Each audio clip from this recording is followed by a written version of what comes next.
গাজার উত্তাপ ছড়িয়েছে ইসরায়েলের দখলকৃত ফিলিস্তিনের পশ্চিম তীরে। তবে এপারের চিত্র কিছুটা ভিন্ন। স্বাধীনতাকামী সংগঠন জেনিন ব্রিগেডসের বিরুদ্ধে কিছুদিন ধরে সাঁড়াশি অভিযান চালাচ্ছে খোদ ফিলিস্তিন সরকারি বাহিনী।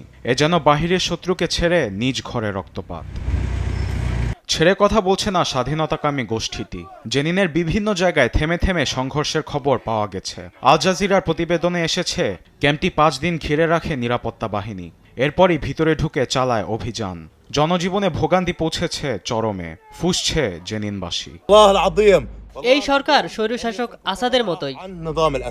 স্বাধীনতাকামী সংগঠনটির সঙ্গে হাত রেখে যেখানে ইসরায়েলি আগ্রাসনের বিরুদ্ধে লড়াইয়ের কথা, সেখানে ফিলিস্তিন সরকার কেন এ পথে?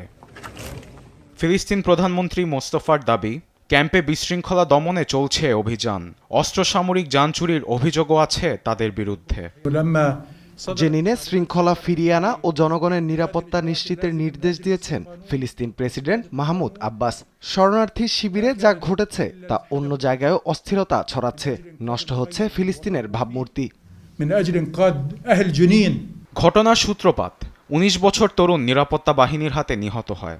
একে মানবাধিকার লঙ্ঘন ও ইসরায়েলি নীতি বাস্তবায়নের প্রতিফলন দেখছে পপুলার রেজিস্ট্যান্স কমিটি। এসবের বিরুদ্ধে লড়াই ঘোষণা দেন জেনিনের বিপ্লবী নেতা নূর আল বিতারি। আমরা নিজ ভূমি মুক্ত করতে চাই। আমাদের জনগণ মর্যাদা ও সৃষ্টিকর্তার জন্য শহীদ হতে চাই। স্বাধীনতা চাই। দখলকৃত ভূখণ্ড ফেরত চাই। এ কয়েকদিনের সংঘর্ষে ঘটেছে প্রাণহানিও। আটক হন বেশ কয়েকজন। একাধিক বিপ্লবী সংগঠন নিয়ে গড়া জেনিন ব্রিগেডস। ইসরায়েলের হাত থেকে পশ্চিম তীর টিকিয়ে রাখতে প্রতিরোধ গোষ্ঠী হিসেবে পরিচিত তারা। আরবেদ আফসার, নিউজ ডেস্ক, দেশ টিভি।